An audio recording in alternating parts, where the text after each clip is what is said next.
दोस्तों नमस्कार। नमस्कार जी, नमस्कार। राधे राधे सर जी। सभी गुरुजनों को प्रणाम, सभी साथियों को नमस्कार। राधे दोस्तों राधे जय जी। राधे राधे सर। दोस्तों मैं जय सराफ बीएसएस के जूम पैनल से आज की जबरदस्त मीटिंग में आप सभी ऊर्जावान साथियों का हार्दिक हार्दिक हार्दिक स्वागत करता हूं जोरदार तालियों के साथ। दोस्तों, आज की इस मीटिंग की शुरुआत करने से पहले मैं हमारे दोनों आदरणीय गुरु डायमंड लीडर्स और बीएसएस सिस्टम के founders mister D N Sharma sir and mister Manoj Kumar Soni sir को मैं तहे दिल से प्रणाम करता हूं। हमारे तीनों new diamonds mister Rupesh Sahu sir, mister Prakash Thakur sir and mister Tomesh Sahu sir को भी मैं प्रणाम करता हूं। पैनल पे उपस्थित हमारे सभी रेड क्लब लीडर्स को भी मेरा प्रणाम है और बीएसएस के सभी ऊर्जावान साथियों को मेरा नमस्कार है। दोस्तों, आज का दिन बहुत ही शुभ है और आज हमारे बीच एक बहुत ही शानदार प्रेजेंटर हैं जिन्हें हम सुनने वाले हैं, जिनसे काफी कुछ सीखने का मौका मिलेगा। और उन्हें इनवाइट करने के लिए मैं एक बहुत ही डायनेमिक पर्सनालिटी को कॉल करने जा रहा हूं। जोरदार तालियों से आप सभी का सहयोग चाहूंगा। प्लीज वेलकम और dynamic and energetic diamond leader mister Prakash Thakur sir. Please come on the zoom panel. जोरदार तालियां। थैंक यू जय जी, इतना जोरदार ठीक अभिवादन के लिए। और आपकी आवाज़ सुनने के लिए हम सब ठीक कहीं ना ठीक ललायत रहते हैं। तो आपको दिल से ठीक आपको भी प्रणाम, ठीक है। और दोस्तों, जैसा कि ठीक है, डेली की भांति आज हम ठीक जूम सेशन में उपस्थित हैं और तमाम साथी उपस्थित हैं। वो तमाम साथी को मेरा ठीक है कहीं ना ठीक नमस्कार है। और आगे की बात रखने के पहले मैं अपने ठीक है दोनों फाउंडर को ठीक है नमन करता हूँ, वंदन अभिनंदन है। और मेरे ठीक है जितने भी रेड क्लब साथी उनको भी ठीक है मेरा ठीक है नमन है, वंदन अभिनंदन है। दोस्तों, आज ठीक है सोमवार का दिन है और आज आज ठीक है जूम सेशन की आज हमारी शुरुआत होती है। तो जितने भी जूम से ठीक सेशन में हमारे साथी हैं, आज उनको निश्चित तौर पे मैं बड़े फक्र के साथ, मैं बड़े विश्वास के साथ, गर्व के साथ ये कह सकता हूँ कि आज एक अनोखी ट्रेनिंग आज आप सभी को मिलने वाली है। क्योंकि आज जो जो शख्स आज ट्रेनिंग को देने जा रहे हैं, मैं उन्हें कहीं ठीक है कहीं सॉफ्टवेयर इंजीनियर के नाम से जानता हूँ, ठीक है, और पहचानता हूँ, मानता हूँ। तो आज उनके शब्द नपे तुले रहेंगे और बहुत ही एनर्जेटिक मतलब शब्द रहेंगे, स्टाइल रहेगी, तरीका रहेगा बताने का। उनके बारे में छोटा सा परिचय देना चाहूंगा। वो ठीक है जबलपुर शहर से ठीक कटनी से बिलोंग करते हैं, कर्म स्त्री उनका ठीक है दमोह हटा है। और भी शहर उनके ठीक है धीरे धीरे प्लस होते जा रहे हैं, सागर भी उनका स्टार्ट होने जा रहा है। और वो आने वाले भविष्य के ठीक है बहुत जल्दी ठीक है कहीं ना कहीं ठीक है डायमंड भी होने वाले हैं, ठीक है। तो ऐसे इनकमिंग ठीक है रेड क्लब ठीक है डायनामिक ठीक है लीडर को इनवाइट करने जा रहा हूँ। और उनका नाम लेते ही बड़ा फक्र हो रहा, मिस्टर ठीक है आशीष आहूजा जी।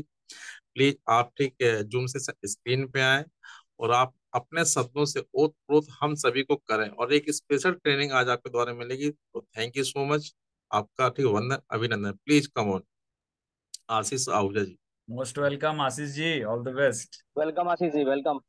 Thank you sir. सभी महागुरुओं को मेरा प्रणाम है और बहुत ही बढ़िया इतने जानदार शानदार वेलकम के लिए सर का बहुत बहुत धन्यवाद। मेरी आवाज आ रही है सर सभी को? बिल्कुल आ रही है। एकदम परफेक्ट।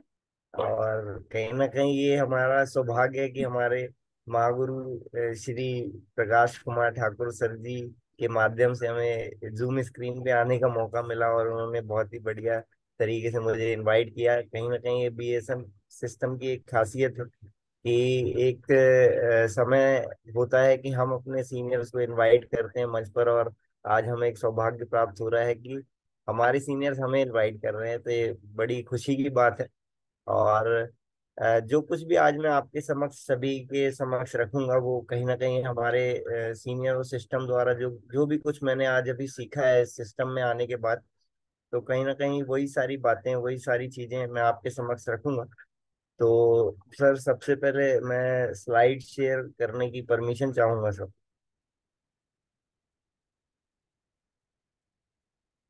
सर स्लाइड शेयर हो रही है? Yes Ashish ji, yes. हाँ बस शेयरिंग हो रहा है। ओके ओके, प्ले कर लीजिए।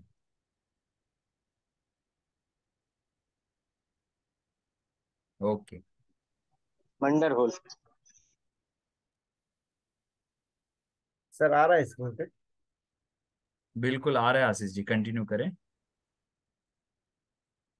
तो सभी को मेरा नमस्कार, जय श्री कृष्ण, राधे राधे। और मैं, जैसा कि सर ने बताया कि कहीं ना कहीं आज से कुछ समय पहले इस बिजनेस की शुरुआत किया था कटनी से, और आज सभी जगहों पे एक कार्य की शुरुआत हो चुकी है। और सबसे पहले तो मैं पैनल पे उपस्थित सभी हमारे ऊर्जावान साथियों को को स्वागत करना चाहूँ। और साथ ही साथ में सर्वप्रथम हमारे बीएसएस सिस्टम के founder leader mister Manoj Kumar Soni sir और डीएन शर्मा सर जी को नमन है। और सभी newly diamond leader Rupesh Sahu sir, Prakash Thakur sir ji और उमेश नारायण साहू सर जी और सभी रेड क्लब लीडर्स को मेरा नमन है। और कहीं ना कहीं हम सभी जितने भी ऊर्जावान साथी इस पैनल पर उपस्थित हैं, कहीं ना कहीं एक आधार स्तंभ से हम जुड़े हुए हैं, और एक बेहतरीन मजबूत कंपनी मजबूत कंपनी जिसके जिसके माध्यम से कहीं ना कहीं मेरी और आपकी एक जर्नी की शुरुआत हुई सफलता की ओर।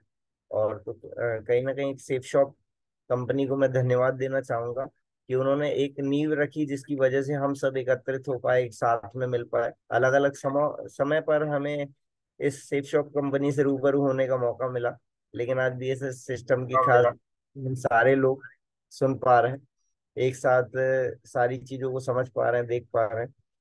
और इसके अलावा मैं हमारे पांचों डायरेक्टर्स के लिए जरूर जोरदार तालियां चाहूंगा, क्योंकि कहीं ना कहीं इनका भी एक बहुत बड़ा मार्गदर्शन रहा सभी के प्रति। और कहीं ना कहीं हमें भी इनके माध्यम से बहुत सारी चीजें जानने और सीखने समझने मिलती है। और एक कहते हैं कि एक अच्छी नियत, ऑनेस्टी होना बहुत जरूरी है, क्योंकि बहुत सारी कंपनियां आती हैं और अपनी पहली सालगिरह भी नहीं मना पाती है, और हम 14 दिसंबर 2023 में अपनी 23वीं सालगिरह मनाने वाले हैं। तो बहुत अच्छी बात है कि कहीं ना कहीं सारे डायरेक्टर्स और स्पेशली रजत वर्मा सर, जिनकी बहुत बड़ा विजन, बहुत बड़ी सोच ने इस कंपनी को एक अर्श से फर्श तक का मुकाम हासिल करवा दिया। साथ ही साथ में बोलते हैं कि कंपनियां तो बहुत सारी होती है, लेकिन एक ऐसा सिस्टम जो हर एक व्यक्ति को, हर एक न्यूली व्यक्ति को एजुकेट करता है, और तभी हमारा नेटवर्क ग्रो कर पाता है। क्योंकि आप अकेले एक दो 10 लोगों को ट्रेंड कर सकते हैं, लेकिन सिस्टम में वो ताकत है कि हजारों लोगों को तैयार कर सकता है। और एक मात्र ऑल ओवर इंडिया में एक ऐसा सिस्टम है जो कि बीएसएस सिस्टम है, जिसके माध्यम से हर व्यक्ति जो है, एक नया बच्चा भी इस बिजनेस में जब आता है, सेफ शॉप कंपनी को ज्वाइन करता है, तो उसे क्या करके सफलता हासिल करनी है वो बीएसएस सिस्टम उसे सिखाता है। जिसमें हमारे दोनों महागुरुओं का एक जबरदस्त योगदान है, जिनकी एक सोच की हर एक व्यक्ति को वो चीजें मिल पाए जो कि हमें भी मिल पाई। तो मैं दोबारा से mister Manoj Kumar Soni sir, D N Sharma sir के लिए जोरदार तालियां चाहूंगा कि इन्हीं की वजह से सिस्टम की शुरुआत हुई, और हम सब कहीं ना कहीं वो सारी चीजें सीख पा रहे हैं जूम पैनल के माध्यम से, जो कि हमारे लिए बहुत ज्यादा जरूरी है। साथ ही साथ मैं सभी डायमंड लीडर्स और रेड क्लब लीडर्स के लिए भी जोरदार तालियां चाहूंगा, क्योंकि हर लीडर्स के अंदर एक अहम भूमिका, एक अहम क्वालिटी है, और हर लीडर से हमें कुछ ना कुछ जरूर सीखने और जानने समझने मिलता है। तो मैं सभी सारे डायमंड लीडर और सारे रेड क्लब लीडर्स के लिए भी जोरदार तालियां चाहूंगा।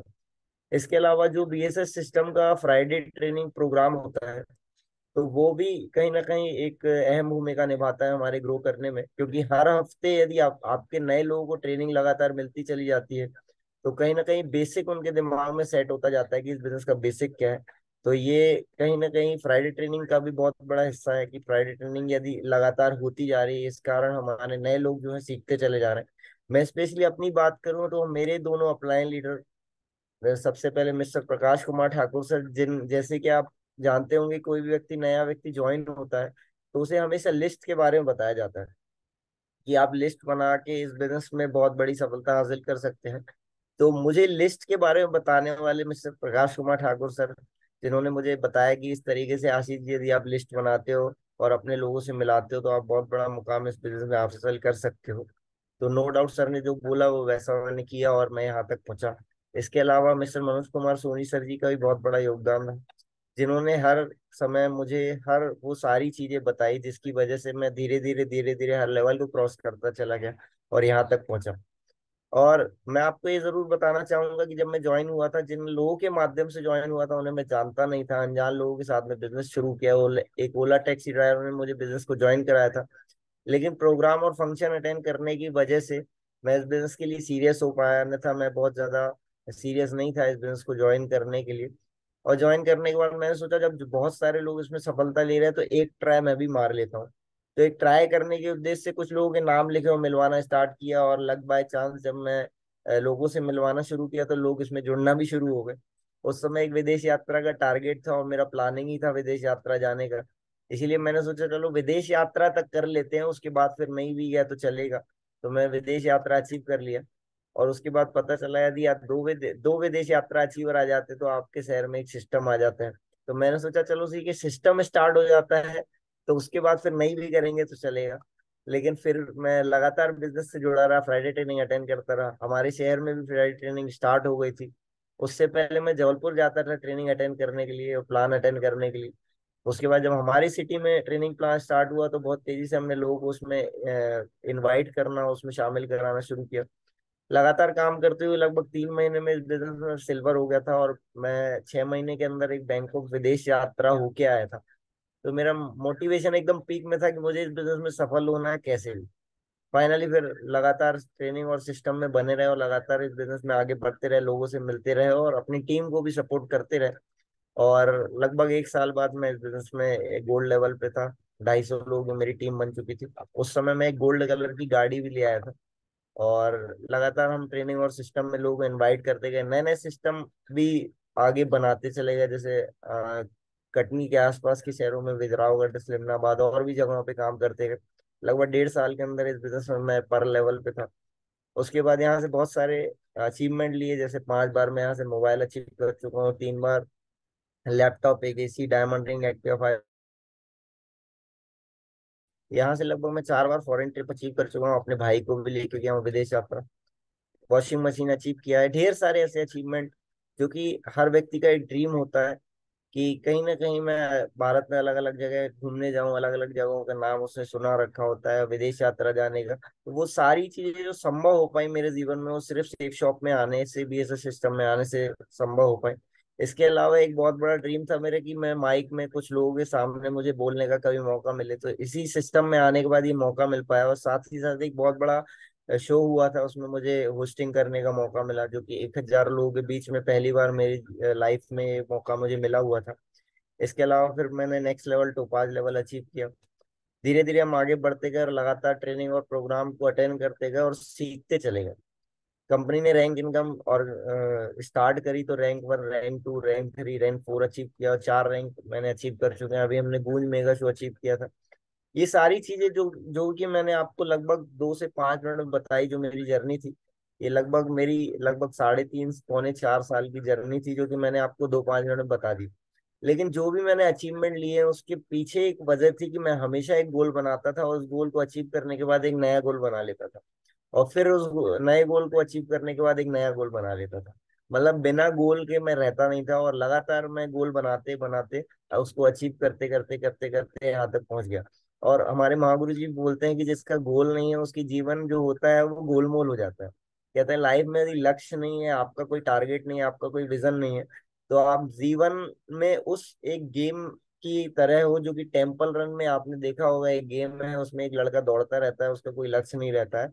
और आप उसको 1 घंटा दौड़ाओ या 10 घंटा दौड़ाओ, वो दौड़ता ही रहेगा, वो कहीं जाके पहुंचता नहीं है। तो बहुत सारे लोग, 90% लोग इस बिजनेस में आते हैं और वो दौड़ते रहते हैं, दौड़ते रहते हैं, दौड़ते रहते हैं, और उनका कोई टारगेट ही नहीं होता है, कि उनका कोई लक्ष्य नहीं होता, गोल नहीं होता, और वो बोलते हैं हम मेहनत तो बहुत कर रहे हैं। लेकिन मैं कहता हूँ यदि आप मेहनत कर रहे हो तो आपका कोई ना कोई 3 महीने का, 6 महीने का, 1 साल का, 1 महीने का, 1 हफ्ते का कोई ना कोई टारगेट होना चाहिए। जैसे हमारे बीएसएस सिस्टम द्वारा हमें एक टारगेट मिला है। यदि आप अपना रैंक अचीव करते हो, यदि जो फ्रेशर है यदि वो 20 की टीम बना लेता है तो रैंक 1 अचीव कर लेता है। 50 की टीम अचीव कर लेता है, जो रैंक 1 से रैंक 2 में पहुंचता है, तो वो भी इस गुरु मंत्र को क्वालिफाई कर सकता है। तो जो भी अभी करंट पोजीशन पे अपने पिन को चेंज करता है, रैंक को चेंज करता है, तो वो गुरु मंत्र को क्वालिफाई कर जाता है। और बहुत सारे लोगों के लिए टारगेट, मतलब हम सभी के लिए टारगेट आ चुका है, लेकिन बहुत सारे लोग क्वालिफाई कर चुके हैं और बहुत सारे लोग अभी भी सोच रहे हैं क्या मैं कर पाऊंगा, क्या मुझसे हो पाएगा। लेकिन दोस्तों हो तो आपसे ही सकता है, क्योंकि करता सब कुछ इंसान ही है। ठीक है। और यदि आप टारगेट बना के एक बार भिड़ जाएंगे, लग जाएंगे, तो बिल्कुल पॉसिबल है। और इससे आसान टारगेट तो मेरी लाइफ में कभी मुझे नहीं मिला। क्योंकि एक एक यही एक कमी रह गई थी। ये ऐसा लगता था कि ऐसा भी कुछ हो कि हम अपने लेवल को क्वालिफाई करें और कुछ ऐसा कुछ मिल जाए, ऐसा हम सोचते थे एक समय। और आज ये हमारे सामने है कि लेवल चेंज करो और सीधे ट्रिप अचीव करो, और लगातार ये चल ही रहा है, तो बहुत अच्छी बात है। इसके अलावा कंपनी भी लगातार हमें टारगेट्स देती आ रही है। तो शेफ शॉप कंपनी से हमें यूरोप, दुबई, थाईलैंड और भी बहुत सारी जगह घूमने का मौका मिलता है। लेकिन बहुत सारे लोग, हर बार टारगेट आता है, लेकिन टारगेट आने के बाद जब चला जाता है तब ये सोचते हैं कि मैं करूंगा, देखूंगा, समझूंगा। और कई बार कई सारे लोग तो टारगेट बनाते ही नहीं। लेकिन टारगेट होना कितना ज्यादा जरूरी है, और टारगेट क्वालिफाई करके आप क्या क्या चीजें अचीव कर सकते हो। बहुत सारे लोग अभी ड्राइंग कर रहे हैं तो थोड़ा अभी ड्राइंग नहीं करेंगे, बाद में कर लेंगे कॉपी वगैरह में, यहाँ पे स्क्रीन पे नहीं करेंगे। मैं आपको एक बहुत बढ़िया व्यक्ति की कहानी सुनाता हूँ जो कि नेपाल में रहते थे। ये तेंजिंग नोर्गे इनका नाम है। तेंजिंग नोर्गे शेरपा थे। शेरपा कौन होते हैं? जो कि लोगों को क्लाइंबिंग कराने में, मतलब जो माउंट माउंट को फतेह करते हैं, उनकी सहायता करते हैं, उनके साथ सामान लेके जाते हैं, घोड़ों पे लेके जाते हैं, उनको बोला जाता है शेरपा। तो तेंजिंग नोर्गे हैं जिन्होंने माउंट एवरेस्ट की सबसे बड़ी चोटी जो है क्वालिफाई करी थी, फतेह करी थी। और लेकिन मैं इनकी एक छोटी सी स्टोरी बताना चाहूंगा कि 1935 में जब ये लगभग 20 साल के थे, तब इनके दिमाग में आया कि मुझे भी कहीं ना कहीं शेरपा बनना है और इस फील्ड में जाना है आगे। उसके बाद उन्होंने स्टार्ट किया। और जब वो लोगों को लेके जाते थे, सामान उनके साथ में जाते थे और उनकी हेल्प करने जाते थे, तो उनके दिमाग में एक गोल सेट हुआ कि मुझे भी माउंट एवरेस्ट की सबसे बड़ी चोटी जो है वो फतेह करनी है। लेकिन उसके लिए ना वो ट्रेन थे, ना वो चीजों को जानते थे, लेकिन वो दिमाग में उन्होंने सोच लिया था कि मुझे इस काम को करना है। और 1935 में उन्होंने ये बात सोची थी कि मुझे ये काम करना है और कैसे भी करना है। और 1935 के बाद वो लगातार हर साल साल में कहते हैं 2-4 बार जाने का मौका मिलता है। और यदि आप नहीं उसको फतेह कर पाते तो फिर अगले साल फिर से मौका मिलता है। तो हर बार वो जाते थे और हर बार लौट आते थे। कई बार ऐसा बोला गया कि एकदम पीक पे पहुंचते पहुंचते भी वो वापस आ गए, मतलब क्वालिफाई नहीं कर, मतलब अचीव नहीं कर पाए उसको, क्योंकि ऐसा बोला जाता है वहां पे ऑक्सीजन लेवल जो होता है वो काफी कम हो जाता है। धीरे धीरे आप बढ़ते जाते हो तो बहुत सारी आपको डेंजरस चीजें जो है सामना करना पड़ता है। आप समझ सकते हो कि माउंट एवरेस्ट की चोटी चढ़ना मतलब कितना ज्यादा कठिन काम है। लेकिन इन्होंने सोच लिया था कि इन्हें करना है। और 1935 से ये लगे रहे। और ये कब इन्होंने उसको फतेह किया, आप विश्वास नहीं कर पाएंगे। 1935 में इन्होंने ट्राई किया, 36 में किया, 37 में किया, 38, 39, 40, 41, 42, 43, 44, 45, 46, 47, 48, 49, लगातार वो हर साल ट्राई करते रहे। और जब भी वो जाते थे, कहते हैं कि वो मतलब एक गुस्सा होता था उनके दिमाग में, और वो पहाड़ को जब वापस आते थे तो जवाब देते थे नीचे से कि माउंट एवरेस्ट, एक दिन मैं तुमको जरूर तुम्हारी चोटी पे चढ़ के रहूंगा, और कैसे भी करके, तुम पहाड़ हो, तुम बड़े नहीं हो सकते, लेकिन मैं इंसान हूं, मैं ग्रो कर सकता हूँ, मैं तुम तक पहुंच सकता हूँ, और आज नहीं पहुंचूंगा।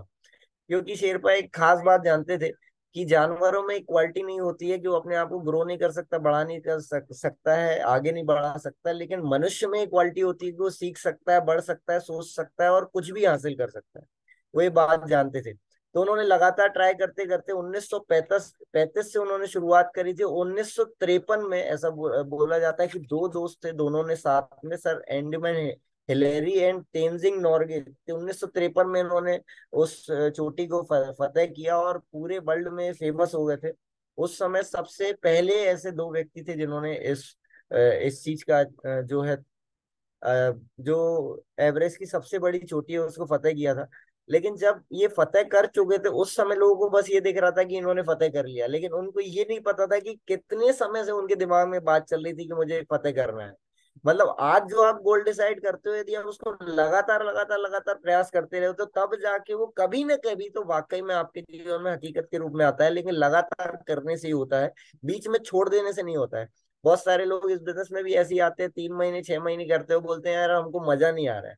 तो मजा नहीं आ रहा है, ये वाला जब मैं वर्ड सुनता हूँ तो मैं उनको बोलता हूँ कोई हम पिक्चर नहीं देखने आए हैं यहाँ पर, समोसा पॉपकॉर्न नहीं खाने आए हैं कि आपको मजा नहीं आ रहा है। मतलब यदि लाइफ को चेंज करना है तो थोड़ा सा तो बोरिंग प्रोसेस और स्ट्रगल वाला प्रोसेस तो रहेगा, मुझे ऐसा लगता है।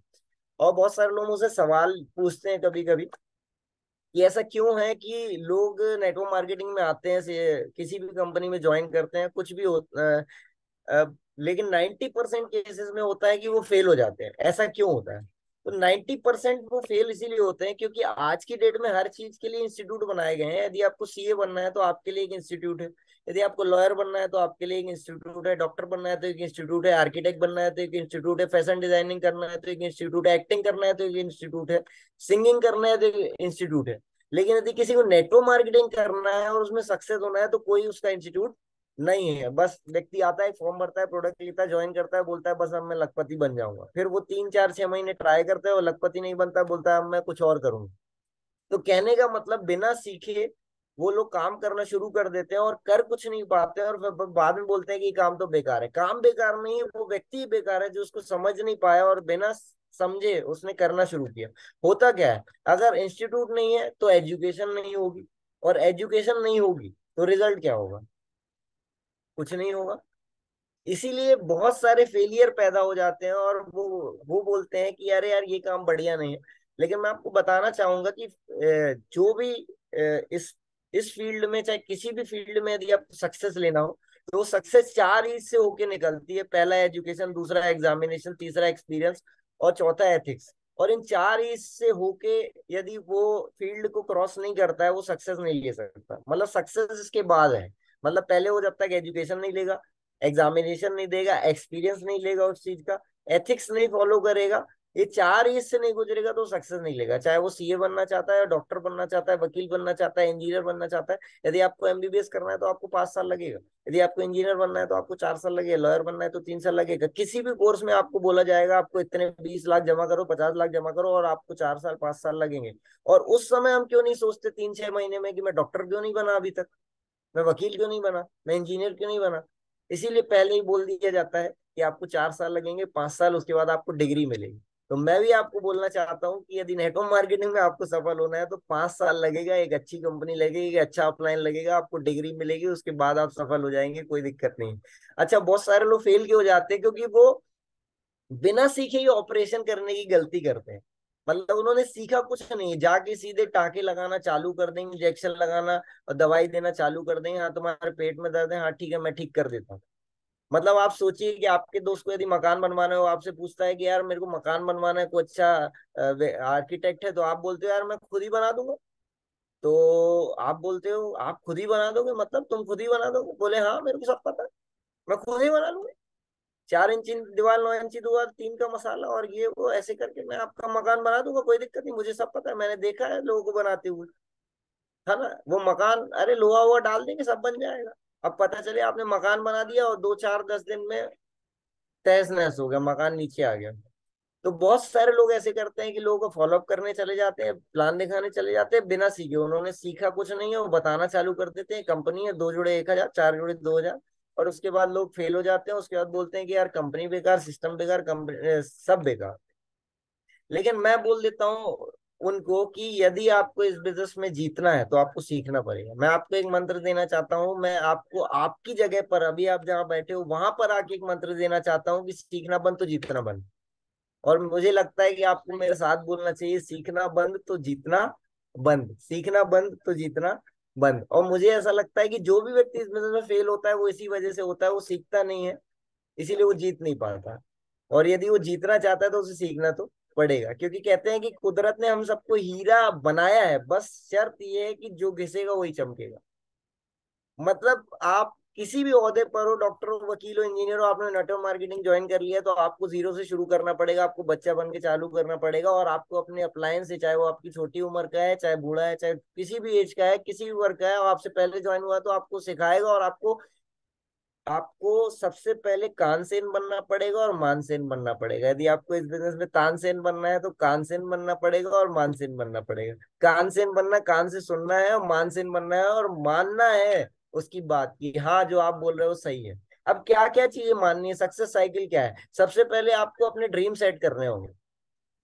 यदि आपका ड्रीम नहीं है तो आप इस बिजनेस में आगे नहीं बढ़ सकते। यदि आपके पास लिस्ट नहीं है तो आप इस बिजनेस में आगे नहीं बढ़ सकते। यदि आप ग्रुप मीटिंग में नहीं जा रहे, या आप जा जाके अपने टीम की खुद ग्रुप मीटिंग नहीं ले रहे, तो आप इस बिजनेस में आगे नहीं बढ़ सकते। आपको सीखना पड़ेगा, नहीं आता तो सीख लीजिए। कौन सा मुश्किल काम है? शुक्रवार की ट्रेनिंग में यदि आप जाते रहे और आपको ट्रेनिंग देने का मौका मिल रहा है और आप ट्रेनिंग देने के लिए आगे नहीं जा पा रहे, आप मंच पे नहीं जा रहे हो, आप घबरा रहे हो, तो आप इस बिजनेस में आगे नहीं बढ़ सकते। यदि आप इनविटेशन नहीं कर रहे हो, आपने बहुत सारे 10 बार 20 बार इनविटेशन करना सीख लिया देख लिया लेकिन फिर भी इनविटेशन नहीं करते, तो आप इस बिजनेस में आगे नहीं बढ़ सकते। ये बेसिक्स है।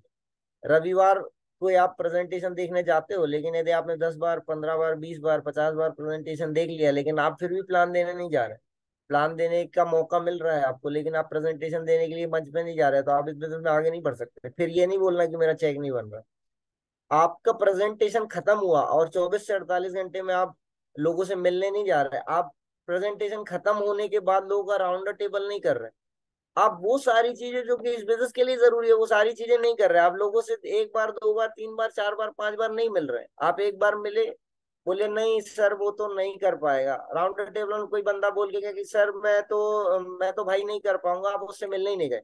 वो बोल रहा है कि मैं नहीं कर पाऊंगा लेकिन सिस्टम बोल रहा है कि नई वाले के पास भी जाओ, नई वाले से जाके भी मिलो, लेकिन आप जाओगे नहीं, आप बोलोगे नहीं नहीं वो तो नहीं करेगा, वो तो बोल के चला गया। आप वो सारी चीजें यदि नहीं सीखोगे जो कि इस बिजनेस के लिए जरूरी है, तो आप इस बिजनेस में सक्सेस नहीं हो पाएंगे। मैं आपको लिख के दे सकता हूँ। वर्किंग साइकिल क्या है समझिए आप, Sunday Monday Tuesday Wednesday Thursday Friday हर दिन का एक स्पेसिफिक वर्क होता है, वो वर्क आपको सीखना पड़ेगा और वही वर्क उस दिन करना पड़ेगा। संडे का काम मंडे नहीं कर सकते, मंडे का काम सैटरडे नहीं कर सकते, आप कोई भी दिन यहाँ वहां शिफ्ट नहीं कर सकते अपनी मर्जी से, लेकिन यदि आप स्पेसिफाइड दिन के हिसाब से काम करते हो तो फिर आपका काम होगा। आज मंडे तो हम फॉलोअप के बारे में कुछ बातें करते हैं, क्योंकि समय कम है तो हम बेसिक चीजों पे ही बात करेंगे। हम आज 10 पॉइंट्स के बारे में बातें करने वाले हैं जो कि फॉलोअप से रिलेटेड है, बहुत ज्यादा जरूरी है, और सेल्स क्लोजिंग में मुझे लगता है ये 10 पॉइंट बहुत ज्यादा काम करते हैं। और यदि ये 10 पॉइंट हम समझ जाए, इसको इम्प्लीमेंट करने लग जाए और हम अपनी टीम को सिखा दे बता दें और हम खुद भी करने लग जाए, तो मुझे लगता है कि बहुत बढ़िया सेल आ सकती है। सबसे पहला पॉइंट है कि फॉलो इज कंपलसरी। बहुत सारे लोग सोचते हैं कि प्लान दिखा दिया अब बात खत्म, वो खुद ही ज्वाइन करेगा, करना होगा करेगा, नहीं करना होगा नहीं करेगा, और दूसरे को प्लान दिखाऊंगा। फिर वो तीसरे को दिखाते हैं, फिर चौथे को दिखाते हैं, फिर पांचवे को दिखाते हैं और बोलते हैं बस मेरे 100 प्लान हो गए और कोई जोड़ा नहीं, और क्या हुआ। और आप तो बोल रहे थे ऐसा होगा, और 20 लोगों को दिखा दिया हूँ मैं, 25 लोगों को दिखा दिया हूँ, 15 को दिखा दिया हूँ मैं, 8 हो गए मेरी, 15 हो गए, वो गिनती गिनते रहते हैं। लेकिन मैं बोलता हूँ फॉलोअप कब करोगे? और बिना फॉलोअप के आप सामने वाले की डीडी कैसे लाओगे, सेल कैसे लाओगे? क्योंकि ऐसा बोला जाता है कि प्लान दिखाना तो सिर्फ एक प्रोसेस है, इनविटेशन करना तो सिर्फ एक प्रोसेस है, लिस्ट में नाम लिखना तो सिर्फ एक प्रोसेस है, लेकिन सेल किससे आती है, आपकी जेब में पैसा किससे आता है, कंपनी आपको पैसा कैसे देती है, वो सिर्फ फॉलोअप से जो सेल आती है उससे आपका चेक बनता है। लेकिन आप फॉलोअप नहीं करते हो, आप सोचते हो मैं किसी को ले जाऊंगा, कोई अपलाइन का वेट करते हो, किसी का इंतजार करते हो, और आप खुद सीखते नहीं हो, जाते नहीं हो, करते नहीं हो, और आपके फॉलोअप छूटते चले जाते हैं। ऐसा देखा गया है एवरेज आदमी 80% लोगों का फॉलोअप ही नहीं करता, वो छोड़ देता है, और जो उसकी हाँ वाली सेल होती है वो रख लेता है और उसी के सहारे वो आगे बढ़ता रहता है। लेकिन फॉलोअप इज कंपलसरी, चाहे वो हाँ बोले चाहे ना बोले, आपको फॉलोअप कर देना चाहिए उस व्यक्ति का। All things are we doing for follow up. हम क्यों करते हैं सारी चीजें, आप सोच के देखिए, हम आपकी लिस्ट क्यों बनवाई, हमने आपका ड्रीम क्यों सेट करा, हमने इनविटेशन क्यों किया, आप सोचिए, हमने उसको प्लान क्यों दिखाया, क्या हम उसको यही सब कराने लाए थे? नहीं, हमें उसकी सेल कन्वर्ट करनी थी, इसीलिए हमने उसको वो सारी चीजें कराई। अब उसकी सेल कन्वर्ट होगी तब वो सारी चीजों का कोई मायने निकलेगा, कोई अर्थ निकलेगा। अगर उसकी सेल ही कन्वर्ट नहीं हुई, मान लो उसका आपने फॉलोअप ही नहीं किया, सेल तो बाद में आएगी लेकिन आपने फॉलोअप ही नहीं किया, तो फिर वो सारी चीजों का कोई मतलब नहीं रहा। ऐसा यहाँ पे लिखा हुआ है, if you don't meeting with prospect at least 2 times in a week then don't plan. अगर आप किसी को हफ्ते में 2 दिन नहीं मिल सकते तो आप उसको प्लान ही नहीं दिखाओ, क्योंकि वो बंदा बाद में निगेटिव होकर और लोगों को निगेटिव करेगा। अगर आप एक हफ्ते में एटलीस्ट 2 बार किसी से नहीं मिल सकते तो उसको प्लान नहीं दिखाओ, क्योंकि यदि प्लान दिखा दिया आपकी ड्यूटी है, आपको हफ्ते में 2-3 बार उससे मिलते रहना पड़ेगा। नहीं मिलोगे वो किसी ना किसी को निगेटिव करेगा, आपकी नेटवर्क को खराब करेगा, आने वाले समय में ग्रो होने की संभावना कम हो जाएगी। प्लान दिखाते समय आप बोलते हैं वो सुनता है, लेकिन फॉलोअप करते समय दोनों पार्टीज में बातचीत होती है, वर पक्ष भी बोलता है और वधु पक्ष भी बोलता है, दोनों में बातचीत होती है, क्या लेन देन होगा, कैसा होगा, क्या चीज है, कितने का है, आएगा जाएगा, कितने घोड़ी कहाँ से बारात कहाँ से निकलेगी, सब चीज आप समझ के देखिए कि यदि हम कोई भी बड़ी प्लानिंग करते हैं तो उसके लिए बातचीत होना जरूरी है। तो प्लान दिखाते समय नहीं होती है, प्रेजेंटेशन में आया स्पीकर ने प्लान दिखाया और वो चला गया, तो अब कहाँ से, अब तो बात फॉलोअप के बाद बनेगी ना, अब वो जाके बात करनी पड़ेगी। अगर आपने 1-to-1 प्लान दिखाया तब भी फॉलोअप करना पड़ेगा। तो मुझे ऐसा लगता है कि फॉलोअप इज कंपलसरी। अगर आप इसको स्किप कर रहे हैं, अपनी वर्कशीट से आप इसको हटा रहे हैं, तो आपका जो चेक बड़ा बड़ा बनने वाला है ना, वो भी बहुत कम, 100 200 500 1000 2000, बस इससे आगे नहीं बढ़ पाएगा। और फिर आप बोलेंगे कि यार कुछ होता नहीं। तो आप फॉलोअप क्यों नहीं करते? कुछ होता नहीं है तो होगा ना, फॉलोअप करेंगे तो होगा। Second, time timely follow-ups. बहुत सारे लोग फॉलोअप तो करते हैं, लेकिन जैसे आज किसी व्यक्ति ने प्लान देगा, कल संडे प्लान था, हो सकता है उसका फॉलोअप अभी तक नहीं हुआ हो, वो 1 महीने तक भी ना हो। और 1 महीने बाद वहां उस गली से जब गुजरेंगे, बोलेंगे एक दिन उसने वो प्लान देखा था सर, वो चलना है अभी। वो लाल कलर की बिल्डिंग में रहता है वो, कब देखा था प्लान? वो 4 हफ्ते पहले आया था, वो फिर टाइम नहीं मिल पाया, मैं मौसी की शादी में चला गया था, उसके पास चला गया था। वो वहां वो एक बर्थडे, वो फिर बारिश और तबीयत, आप तो जानते ही हो। लेकिन समय के हिसाब से यदि फॉलोअप नहीं किया गया। अब कई लोग बोलते हैं कि समय क्या है, मैं कहता हूँ जैसे ही आप प्लान दिखाओ तुरंत फॉलोअप चालू कर दो। मतलब फॉलोअप कब स्टार्ट हो जाएगा? After plan. First follow up after plan. जैसे ही आपने प्लान खत्म किया और आपका फॉलोअप शुरू हो जाना चाहिए। मतलब पहला फॉलोअप कब आप कर दोगे? जब आपने प्लान देखा। बहुत सारे लोग क्या करते हैं, प्लान दिखा के आ गए, फिर वेट कर रहे हैं कोई सीनियर चले तब तो मैं फॉलोअप करूं। है कि नहीं? कोई मेरे साथ जाए तब तो फॉलोअप होगा, कोई जाएगा ही नहीं तो फॉलोअप कैसे होगा? है कि नहीं? तो मुझे ऐसा लगता है कि आपको खुद ही उसको बता देना चाहिए कि भाई ये फॉर्म है, ये डेट है, टाइम है, ये ऐसे ऐसे होता है, प्रोडक्ट लेना है, और ये और सारी ये फ्राइडे को ट्रेनिंग होता है और संडे को प्लान होता है, ग्रुप मीटिंग होता है, ये होता है वो होता है। मैं तो कहूंगा तुम साइन करो और स्टार्ट करो। मतलब आपको पहला फॉलोअप तुरंत कर देना चाहिए। आप सेकंड फॉलोअप 24 से 48 घंटे में कर लो। ये मत सोचो कि यार उसने बोला था कि मैं 5 दिन बाद सोच के बताऊंगा। उसने बोला था ना 5 दिन बाद सोच के बताऊंगा। आप 24 से 48 घंटे के अंदर उसकी गली से गुजरो, उसके घर से गुजरो, उसकी घंटी बजाओ और बोलना कि बस मैं यहीं से गुजर रहा था तो सोचा आपसे मिलता चलूं। क्या बात है खुराना साहब, कैसे है? सब बढ़िया? चलिए ठीक है। मैं सोच रहा हूँ कि बहुत सही आपके घर में उस दिन बहुत सही बढ़िया है। चाय मुझे मिल गई थी। जी। तो मैं आज सोच रहा हूँ एक कप आपके साथ चाय पी लूं, मेरा बड़ा मन है। वो मना नहीं करेगा, आप घुस जाएंगे, फिर फॉलोअप चालू हो जाएगा। कैसे चालू होगा? अरे चाय तो बढ़िया बनी हुई है, अरे ये दीवार पे अच्छा, ये पेंटिंग बहुत बढ़िया बनवाई, अच्छा क्या बात है यार, कर्टन्स भी नए लग गए, और बताइए घर में और बच्चा कहाँ है, और बीवी, और ये, और ऐसे करके पूछेंगे, वो खुद ही बोलेगा वो प्लान के लिए मैंने कुछ अभी सोचा नहीं है। अरे सर पुराना सा प्लान की बात होती रहेगी, कोई दिक्कत नहीं, प्लान तो बहुत बढ़िया चल रहा है। अब देखो उस दिन 15 लोग आए थे, और देखो इतने लोगों ने साइन अप कर दिया, और ये देखो इतने अचीवमेंट, ये देखो 2 लाख की इनकम, ये देखो इतने की इनकम। प्लान तो कोई दिक्कत नहीं, वो तो ज्वाइन होता रहेगा, वो तो आप कर लेना कभी भी, उसकी कोई दिक्कत नहीं है। लेकिन मैं आपको एक सीक्रेट बात बताना चाहता हूँ, अभी ज्वाइन करेंगे तो आपके पास एक मौका है, फिर मनाली का लीफलेट निकालना, उसको वो दे देना। अभी ज्वाइन करने में भाई ये है कि 1 महीने में 20 की टीम बनाओगे तो 25,000 अंदर होंगे और मनाली भी जाओगे। और बाद में ज्वाइन करोगे तो मनाली नहीं मिलेगा, सिर्फ पैसा मिलेगा। तो इसीलिए बोल रहा हूँ फॉर्म भर दो। तो अपने हिसाब से आपको फिर वैसी सिचुएशन बनानी है, फिर 24 से 48 घंटे में उससे मिल लेना है। फॉलोअप के अंत में आपको 2 चीजें मिल जानी चाहिए, या तो पैसा, या तो अगली मीटिंग का समय। या तो पैसा या तो अगली मीटिंग का समय, या तो पैसा या तो अगली मीटिंग का समय। अगर दोनों चीजों के बिना आप लौटा है, इसका मतलब आपने फॉलोअप नहीं किया, आपने मस्ती करी है, जाके गप्पे लड़ाए हैं, और खुराना साहब कैसा सब बढ़िया, और कुछ नहीं किया है आपने, आप ऐसे ही टहल के आ गए हैं। ठीक है, तो मुझे लगता है 2 चीजें होनी चाहिए, अगली मीटिंग का समय या तो पैसा। आपके पास दो में से एक चीज होनी चाहिए। आपके पास समय होना चाहिए उससे लिया हुआ कि हाँ मैं 4 दिन बाद जरूर मैं फॉर्म भर दूंगा, 2 दिन बाद मैं डीडी दे ही रहा हूँ, कोई दिक्कत नहीं। तो आप उससे कुछ चीज लेके आए, और अगली मीटिंग का समय भी 2 4 दिन से ज्यादा नहीं होना चाहिए। ऐसा नहीं बोले कि मैं अब दिवाली में 12 तारीख को जरूर मैं फॉर्म भर दूंगा, तो आप बेवकूफ बन के आ गए हैं। वो कभी फॉर्म नहीं भरेगा, वो आपको टरकाने के लिए बोल दिया है कि 2 3 महीने तो ये आए नहीं, और फिर 2 3 महीने आप जाएंगे नहीं, और फिर वो आपको पहचानेगा नहीं, बोलेगा मैं आपको पहचान नहीं पा रहा हूँ, मैं गजनी हो गया।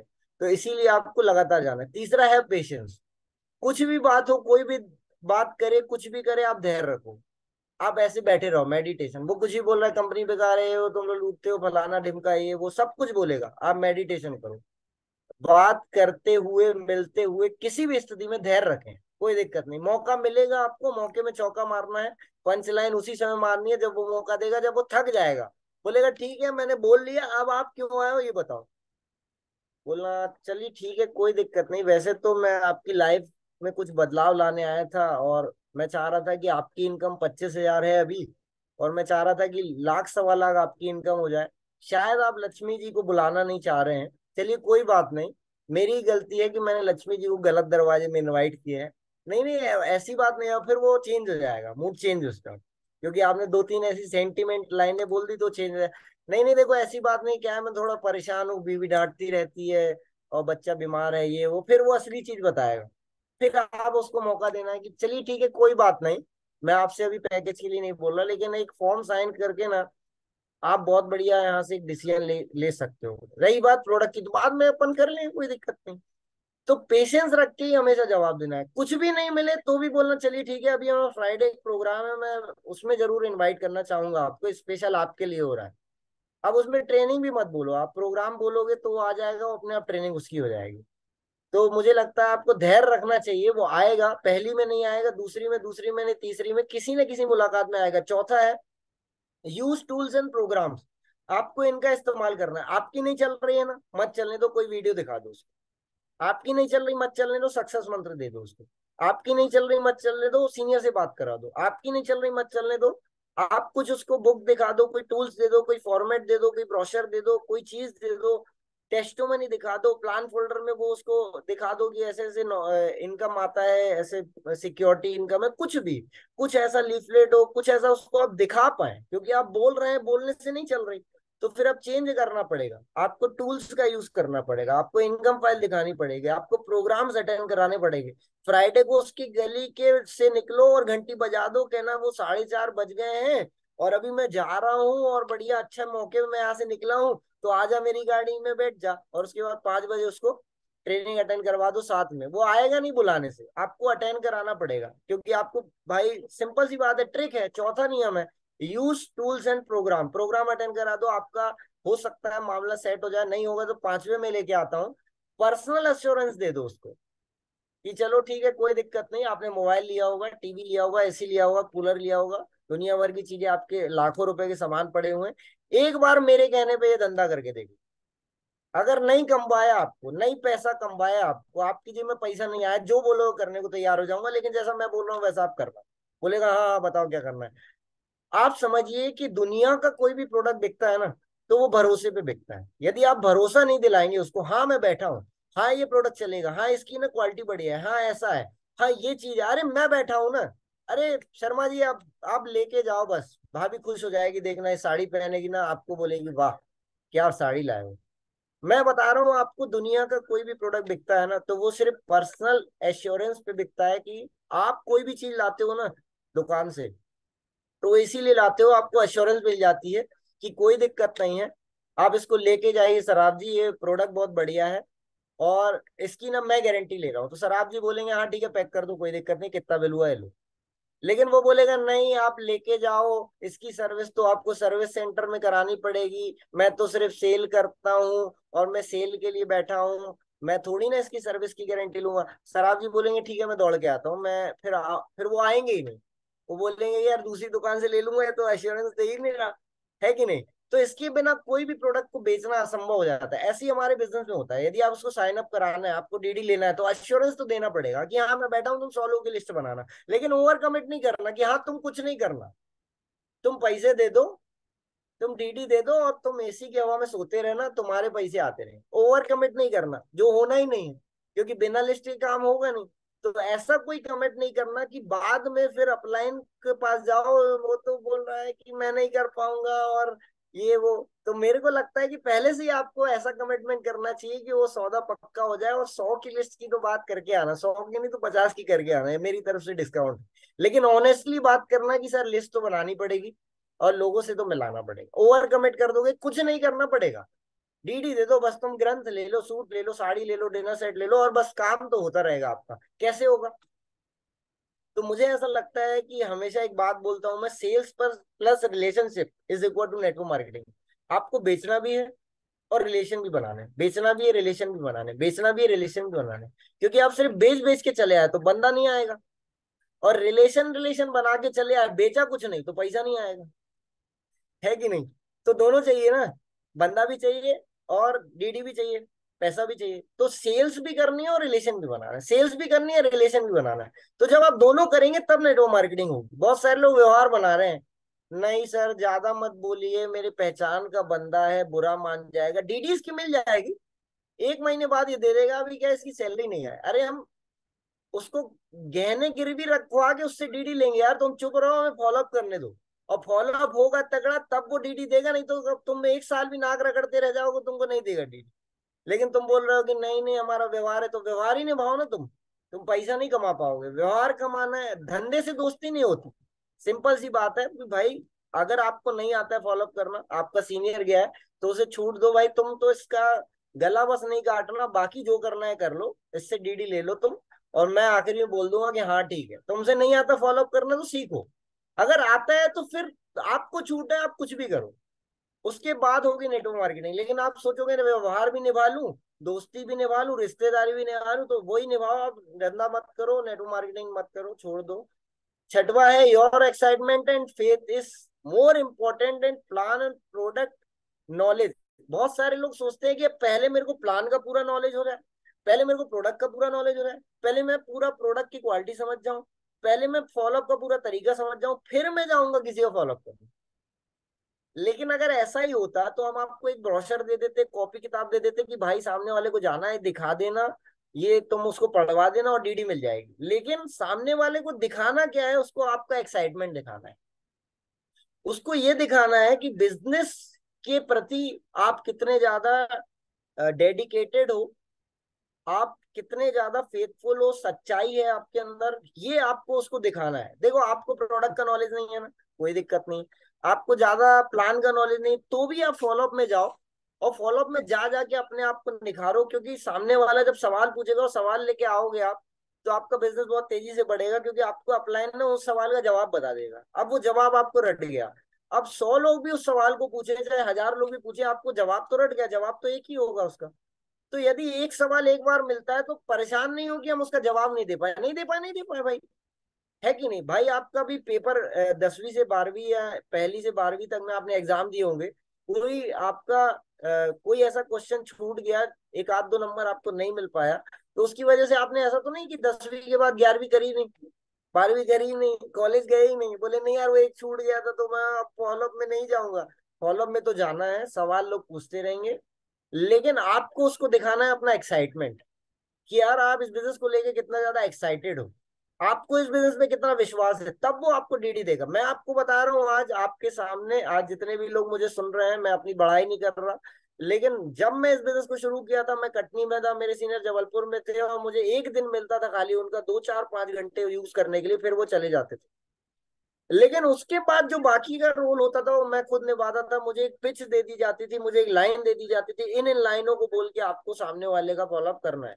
और मैं आपको बता रहा हूँ, मैं लैपटॉप पे हाथ रख के बता रहा हूँ कि जो पहली डीडी मेरे नेटवर्क की आई थी वो मैंने खुद जाके पैसा लिया था उससे, और मैंने यही बोला था कि भाई मैं बैठा हूँ, और मुझे यही सिखाया गया था मेरे सीनियर ने, तुम ये बोल देना कि मैं बैठा हूँ, तुम पैसा दो, तुम यहाँ से सूट लो, और सूट तुम्हारी शादी होने वाली है, सूट तुम पहन लेना, और तुम पहन लोगे भी, मतलब यहाँ सूट लेके पैसा नहीं भी आएगा तुमको तो भी कोई दिक्कत नहीं होगी, तुम्हारा घर जमीन गिरवी नहीं रखवा रहे हम, लेकिन यदि पैसा आने लग गया तो फिर जीवन जरूर बदल जाएगा। तो दो ऑप्शन है, या तो पैसे बचा लो, और वो तो किसी न किसी को दोगे ही, रेडीमेड वाले को सूट लोगे ही, किसी न किसी को बाजार से लाओगे ही, कम ज्यादा में लाओगे, लेकिन वो सूट की वैल्यू कम हो जाएगी, यहाँ से लिए हुए सूट की वैल्यू से आपकी वैल्यू बढ़ती जाएगी, है कि नहीं। तो आपको अपना एश्योरेंस देना है, आपको अपना एक्साइटमेंट दिखाना है, आपको अपना विश्वास दिलाना है उसको कि हाँ यार तुमको फायदा होगा। सातवां है don't ask open ended question, गलत सवाल मत पूछो।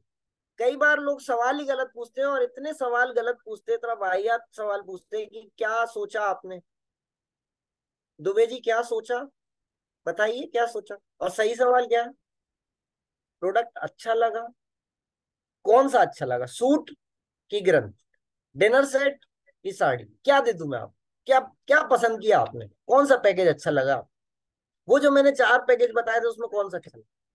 लेकिन गलत सवाल क्या है, क्या सोचा आपने, सोचा क्या है आपने, इंडिया जीतेगा कि पाकिस्तान।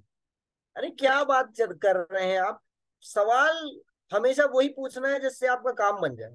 कुछ लोग पूछते हैं आपको कैसा लगा, लड़की कैसी लगी, लड़का कैसा लगा, गोरी है, काली है, सुशील है, सुंदर है, क्या है ना।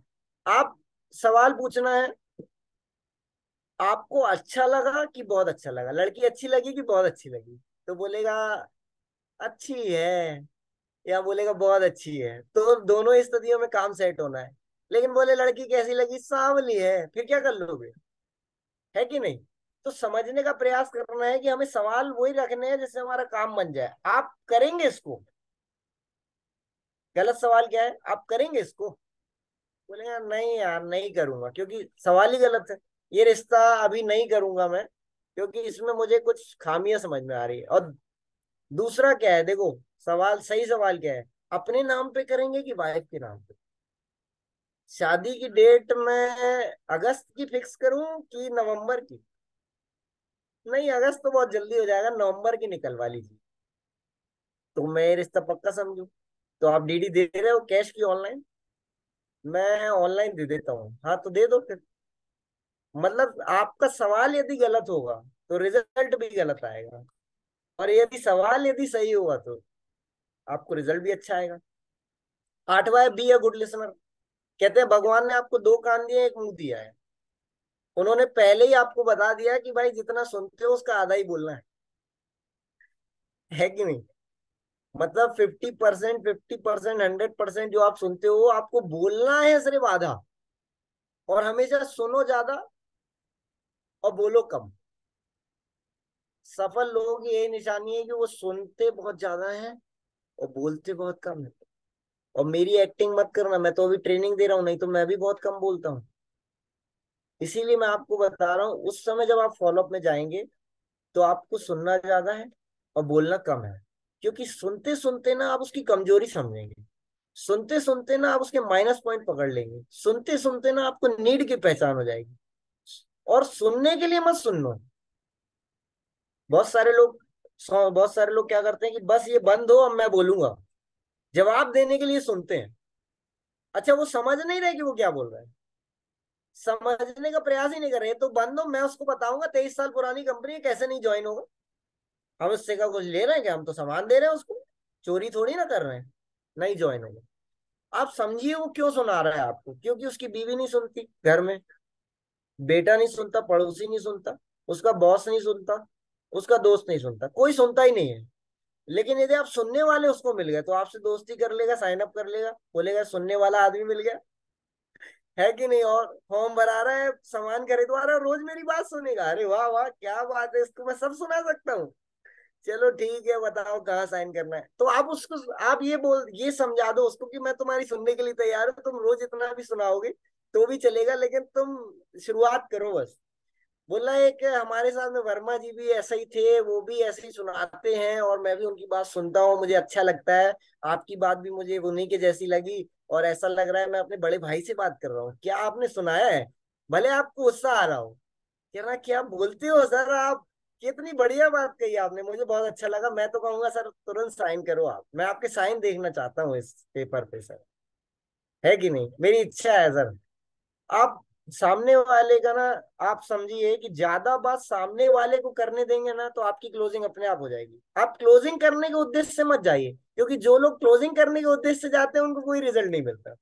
और जो क्लोजिंग करने के उद्देश्य से नहीं जाते हैं, सिर्फ अपना प्रोसेस करने जाते हैं, तो वो उनको रिजल्ट मिल जाता है। और वो प्रोसेस में पूरी बात भी हो जाती है, डीडी भी मिल जाती है, काम भी हो जाता है। और नया व्यक्ति बोलता है सर हम जाते कुछ नहीं होता, सर आप जाते डीडी मिल जाती। तो आप उससे डीडी लेने गए थे इसलिए डीडी नहीं मिला, हम बंदा लेने गए थे इसलिए बंदा भी लिया और डीडी भी लिया है। तो आपको समझना पड़ेगा कि आपको सुनने वाला ज्यादा बनना है, सुनाने वाला नहीं। Don't worry about no. अब वो ना भी करेगा, मान लो आपने सारे पॉइंट नोट कर लिए, उसको इम्प्लीमेंट कर दिया, सब कुछ कर दिया, 100% डेवलप कर लिया और सब कुछ कर लिया, लेकिन अगर वो मना भी करता है तो भी आपको ये रूल फॉलो करना है, अपने दिमाग में डालना है कि आए तो बेस्ट नहीं तो नेक्स्ट। लेकिन गलती से भी ऐसा मत करना कि मैंने एक दिन ट्रेनिंग अटेंड करी थी जूम में, तो आप मना कर रहे हो, तो भाई आए तो बेस्ट और नहीं तो नेक्स्ट, ऐसा मैं ट्रेनिंग लेके आया हूँ, ऐसा उसी को बोल दिया आपने। तो हमेशा के लिए दरवाजा बंद हो जाएगा और बोलेगा ठीक है आइंदा से तू यहाँ से भी नेक्स्ट हो जा और आना नहीं तू मेरे पास। ठीक है? तो ये हमारी खुद की तसल्ली के लिए वर्ड है, ये लाइन है कि आए तो बेस्ट नहीं तो नेक्स्ट। ऐसा नहीं कि कोई ज्वाइन नहीं कर रहा तो आप उसी को बोलो कि हाँ वो मैंने एक दिन ट्रेनिंग ली थी, मेरे सीनियर ने बोला था आए तो बेस्ट नहीं तो नेक्स्ट, और तुम बेस्ट नहीं हो तो मैं नेक्स्ट के पास जा रहा हूँ। तो सिंपल सी बात है, ये आपकी तसल्ली के लिए, उसको नहीं बोलना है, आए तो बेस्ट नहीं तो नेक्स्ट, सिर्फ ये आपके लिए। आप यहाँ पे एक बात मैं आपको बताना चाहता हूँ कि दुनिया में कितनी सारी दुकानें हैं। आप जिस शहर में रहते हो, आप बहुत सारे शोरूम से रोज गुजरते हो, उस शोरूम को देखते भी हो, लेकिन देखने के बाद आप उसके शोरूम में जाते नहीं हो, तो इनडायरेक्टली आपने उसको मना कर दिया कि मैं तेरे शोरूम नहीं आ रहा। कई बार आप शोरूम विजिट करते हो, रेट भी नहीं पूछते चले आते, इनडायरेक्टली आपने उसके पूरे माल को, पूरे शोरूम में जो भी चीजें जमी हुई है उसको आपने रिजेक्ट कर दिया। कई बार आप रेट पूछ के लौट आते हो,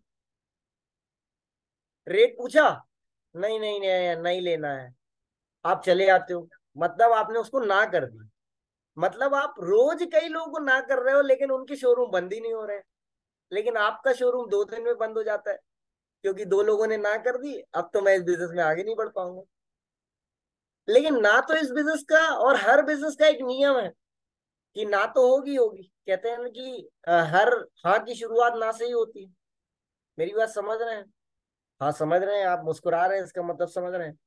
मतलब आज सुबह से लेकर शाम तक, बचपन से लेकर जवानी तक, बुढ़ापे तक, हम इतने सारे लोगों को ना किए हैं और आगे भी करने वाले हैं, तो कुछ लोग हमें भी ना कर देंगे तो क्या हो जाएगा। चलो ठीक है, मैं आपको ही मौका देता हूँ, आप सारे लोग नो बोलिए। तो सब लोग बोलेंगे नो नो नो, चिल्ला के बोलिए, जोर से बोलिए, हंस के बोलिए। अब आप कितना भी नो बोल रहे, मुझे कुछ नहीं फर्क पड़ रहा, क्योंकि मैंने आपकी नो को सीरियस नहीं लिया। इसी तरह जब आप उसके पास जाते हैं, उसकी नो को यदि आप सीरियस नहीं ले रहे हैं ना, तो आपको कोई दिक्कत नहीं होगी। लेकिन जैसे ही आपने नो को सीरियस ले लिया, तो आपकी समस्या खड़ी हो जाएगी और आप दूसरे के पास नहीं जा पाएंगे। तो सीरियस मत लीजिए, क्योंकि उसने आपको ना नहीं बोला है, आपके प्रपोजल को ना बोला है, और वो परमानेंट ना नहीं है। क्योंकि पहली बार जब मैं एक वॉच देख के आया था जो मैं नहीं लेके आया था, लेकिन 2 महीने बाद जब मेरे पास पैसे आ गए, तो मैं वो वाली वॉच लेके आया था। पहली बार जो आप गाड़ी देख के आए थे शोरूम पे, वो वाले नहीं लेके आए थे, लेकिन 6 महीने बाद जब आपके पास पैसे आ गए, तो वो वाली गाड़ी आप लेके आए थे। आप गए थे शॉपिंग मॉल, एक प्रोडक्ट देख के आए थे, जीन्स देख के आए थे, कोई साड़ी देख के आए थे, लेकिन वो उस समय आपने नहीं ली, लेकिन 2 महीने बाद जब आपके पास बजट बन गया, तो आप वो चीज लेके आए। पहली बार आपने ना करी, लेकिन फिर आप लेके आए। इसका मतलब पहली ना से ये डिसाइड नहीं हो जाता कि ये हमेशा की ना है। तो पहली ना उसको करने दो। लेकिन ह्यूमन साइकोलॉजी यदि मैंने पढ़ी है और मैं कुछ उसके बारे में जानता हूं, तो 90% आदमी बार बार ना करने से हिचकिचाता है। इसीलिए बार बार हाँ करवाने के लिए हमें ही जाना पड़ेगा उसके पास। और वो एक समय बाद कौन ज्यादा बेशरम है डिसाइड होगा, किसके पास डिग्री है ज्यादा, उसके पास है कि ना करने की, कि आपके पास हाँ करवाने की। और जिसके पास बड़ी डिग्री होगी, जैसे मैंने पीएचडी कर रखी है बेशर्मी में, तो मैं चला जाता हूँ 5वीं बार भी। 4 बार मना कर चुका है, तो मैं 5वीं बार भी जाता हूँ। और शर्मा जी कैसे हैं, सब बढ़िया? बोले आपको मैंने पिछली बार मना किया था। चलो कोई बात नहीं, बिजनेस की बात नहीं करते हैं, थोड़ा बैठ के गपशप मार लेते हैं, थोड़ा चाय शाय पी लेते हैं, क्या ख्याल है आपका? हाँ ऊर्जा जी आ गए हैं, तो चलो बैठिए, मैं आपको एक बात सुनाता हूँ। फिर वो अपनी बात सुनाता है, फिर मैं बीच में फॉलोअप कर देता हूँ। तो कहने का मतलब ना का सीरियस, ना का आपको बहुत ज्यादा सीरियस नहीं लेना है, क्योंकि इसमें एक फॉर्मूला है SW5, आप सबको पता है। Some will come, some will not come, है कि नहीं? कुछ लोग इंतजार भी कर रहे हैं हमारा, और कुछ लोग कहीं ना कहीं आपको लगातार काम करने से मिलेंगे। और मुझे लगता है कि यदि ये सारी बातें हम जानते हैं, तो हमें तुरंत काम शुरू कर देना चाहिए। क्योंकि कोई ऐसा भी है जो मेरे जैसा है, जो सराब जी जैसा है, और जो और भी लीडर्स जैसा है, जो आपका इंतजार कर रहा है। और वैसे लोग भगवान ने बनाना बंद नहीं कर दिए हैं। और 10वां मेरा लास्ट लास्ट पॉइंट है, keep the meeting short and simple and positive.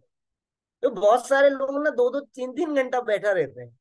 अच्छा, 2-2 3-3 घंटे में काम की बात ना 30-45 मिनट की थी, लेकिन वो बहुत ज्यादा ना उसके साथ में टाइम स्पेंड कर देते हैं, जिससे क्या होता है, वो अपनी खुद की वैल्यू, बिजनेस की वैल्यू और उसके टाइम की वैल्यू जो है खराब कर देते हैं, और दोबारा मीटिंग करने का उनको जीवन में मौका नहीं मिलता।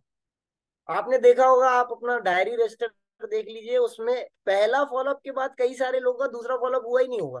क्योंकि पहली बार में समझ गया, अब ये बार बार आएंगे, बार बार मेरे को ये सब बताएंगे, तो मुझे तो दोबारा इनसे मिलना नहीं है। लेकिन पहली बार में आपने उसको आसान फॉलोअप किया, तो दोबारा मिलने का मौका देगा, एक अच्छा फॉलोअप करने का। और दोबारा फिर यदि आपने उसको मौका दिया, तो एक और अच्छा फॉलोअप करने का आपको खुद मौका देगा, वो इनवाइट करेगा, या आप खुद जाओगे तो बैठाएगा।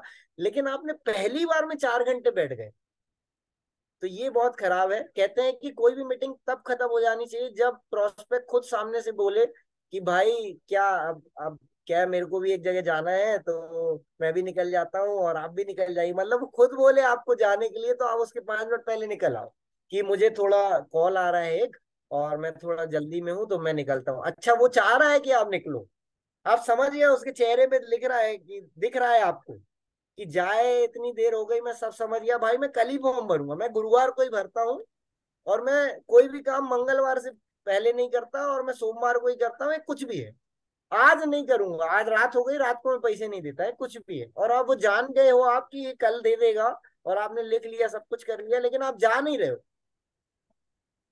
क्योंकि हो सकता है बातों बातों में उसने चाय ना पिलाई हो। आप सोच रहे हो नहीं अब बाहर जाके अपने पैसे की चाय पीनी पड़ेगी, तो यहाँ तो फ्री है सब कुछ, जो मंगाओ फ्री है, लेस लाओ, कुरकुरे लाओ, मिठाई लाओ, फ्री है।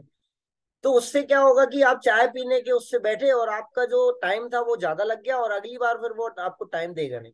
तो कहने का मतलब टाइम भी लेना है लेकिन इतना भी नहीं लेना है कि वो फ्रस्ट्रेट हो जाए। तो 45 मिनट की मीटिंग या 50 मिनट की मीटिंग मुझे लगता है कि इनफ होती है किसी भी फॉलोअप के लिए या किसी भी चीज के लिए। तो इससे ज्यादा की मीटिंग नहीं करनी चाहिए। अंत में मैं आपको एक ही लाइन बोलना चाहूंगा क्योंकि समय बहुत हो गया है, बहुत सारी बातें आपसे करनी होती है, मजा आ रहा था मुझे, तो और भी टाइम मिलता तो फिर कभी करेंगे। यहाँ पर लिखा हुआ है या तो अपनी जर्नी में लग जाओ, नहीं तो आपको अपनी जर्नी में लोग लगा लेंगे। मतलब सिंपल सा फॉर्मूला है सक्सेस होने का, या तो अपनी खुद की पिक्चर बनाओ, नहीं तो लोग अपनी पिक्चर में आपको काम दे देंगे कि भाई तू यहाँ नाच लेना और मैं तू यहाँ नाच लेना और मैं बीच में लीड रोल कर लूंगा और बस पिक्चर हिट हो जाएगी मेरी। तो आप खुद की जर्नी बनाने निकले हो कि किसी और की जर्नी में आप साइड रोल करने आए हो। आपको ये देखना है कि धंधा अपलाइन का नहीं है, ये आपका खुद का धंधा है। यदि आपको हीरो बनना है तो हीरो हमेशा फ्रंट पे होता है, पीछे नहीं होता है कि नहीं नहीं सर आप ही जाओ फॉलोअप करने, बाकी का सारे काम तो मैं कर लूंगा। तो भाई फॉलोअप भी इस बिजनेस का हिस्सा है, उसी से तुमको पैसा आता है। और यदि आपको चेक आता है तो आप अपने सीनियर को नहीं दोगे उस पैसे से कोई भी शेयर। तो मुझे ऐसा लगता है कि सीनियर ने आपको एक लेवल तक पहुंचा दिया, अचीवमेंट दिला दिया, सब कुछ कर दिया, टीम बनवा दी। अब आपका तैयारी है कि आप अपनी टीम को वो अचीवमेंट दिलाओ, वो लोगों को यानी उस पोजीशन तक पहुंचाओ, उस इनकम तक पहुंचाओ, उस चेक तक पहुंचाओ यदि आप में गुर्दा है। और यदि आप वाकई में डायमंड बनना चाहते हो तो अन्यथा इंतजार करते रहो, क्योंकि इंतजार करने वालों को सिर्फ इतना ही मिलता है जितना कोशिश करने वाले छोड़ जाते हैं। हर संडे हम सुनते हैं सुनाते हैं, है कि नहीं। इसी के साथ मैं अपनी वाणी को विराम दूंगा। अच्छा लगा आपसे बातचीत करके और थैंक यू और धन्यवाद। और ओवर टू मतलब जय सराब जी, थैंक यू।